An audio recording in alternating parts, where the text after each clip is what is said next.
Dr. Mark Owens-Jones here in the studio with us. Dr. Jones, thank you for joining us. So let's jump right into it. Why should we worry about disinformation campaigns? You recently cited the hashtag Help Turkey online campaign, which garnered more than 2.5 million tweets on Twitter as an example of this disinformation. How did you come to this conclusion, and why should we care? Well, I think disinformation in general is hugely important. Social media is now the new frontier of the information space. And information defines what we know, and eventually it defines how we act and how we behave and how we interact with each other. So I think this is why it's important. The Help Turkey hashtag was fascinating simply because it was huge, over 2.7 million tweets, and we didn't really know who started it. So when I analyzed it, I was curious to find out that there was lots of real accounts, which is understandable, but there was also clearly accounts that were in that, on that hashtag who were trying to artificially amplify the salience of that hashtag by tweeting loads.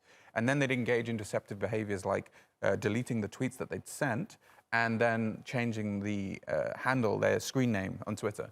And by deleting the tweets, it's still, the Twitter's algorithm still registered that trend.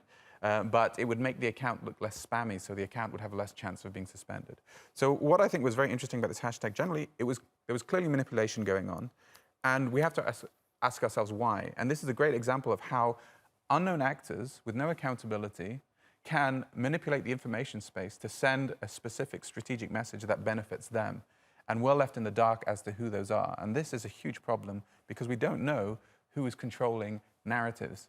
We can guess or we can hypothesize, but we don't know. So we don't know, so there's a level of deniability here. There's easily levels of deniability. I mean, there's no smoking gun in most disinformation cases. You can find them, but they're very difficult. And that often takes old-fashioned journalism, investigative journalism, leaks, and that kind of thing.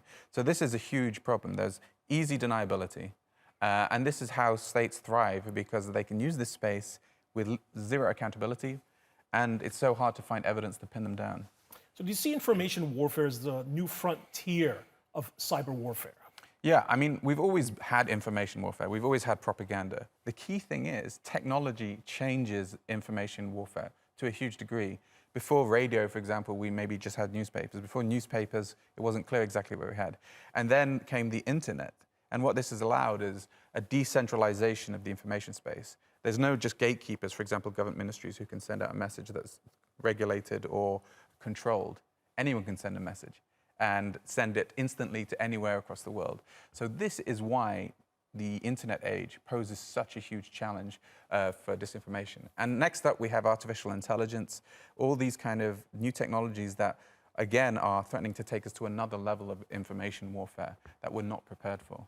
Now, what are some of the real-life consequences of these disinformation campaigns, particularly in the region, here in the Middle East and in North Africa? If you want to break it down to the most extreme case, disinformation can lead to war and conflict and genocide. I mean, you know, within the kind of non-Western world, we certainly saw, for example, Facebook play a role in genocide, you know, because disinformation flourished. Social media companies don't regulate the non-Western world as much, so it's the Wild West of disinformation. In the Middle East, we see bot accounts spreading, sectarian hate speech. We see accounts from mostly Saudi Arabia and the United Arab Emirates dominating the Arabic language Twitter sphere. So what that means is if you look at content in Arabic on Twitter, you're more likely to see propaganda emanating from the UAE and Saudi, two countries that don't have a real civil society. The online space is heavily censored and co-opted. So all that information is essentially state propaganda. And this is hugely problematic. 3 years ago now, 4 years ago, in 2017, when Qatar, Bahrain, the United Arab Emirates, and Egypt launched a blockade against Qatar, they initiated this blockade with a hack, but also an information war online. An information war that was basically attempting to generate animosity within Qatar to overthrow the government, right? So we have coup baiting. You know, if we look in the 50s when, for example, there was Operation Ajax in Iran, where the CIA paid a few people to protest outside, buildings in order to try and generate crowds, we see the same happening online. It's a digital rent-a-crowd.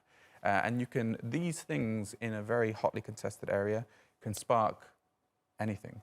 You know, false news, hate speech could prompt a killing. That killing could then set off a chain of events that could result in, a conflict. And let's not forget that some of the worst conflicts in the past 100 years have been based often on ideology. And ideology is based on information availability. If we saw the rise of the Nazi Germany, a lot of this was fueled by xenophobia, that was fueled by propaganda and anti-Semitism. We see the same now in the Middle East. We see certain entities being demonized. In the case of the Gulf now, it's Turkey and Iran being demonized to a large extent, or in a religious context, we see the Shia being demonized.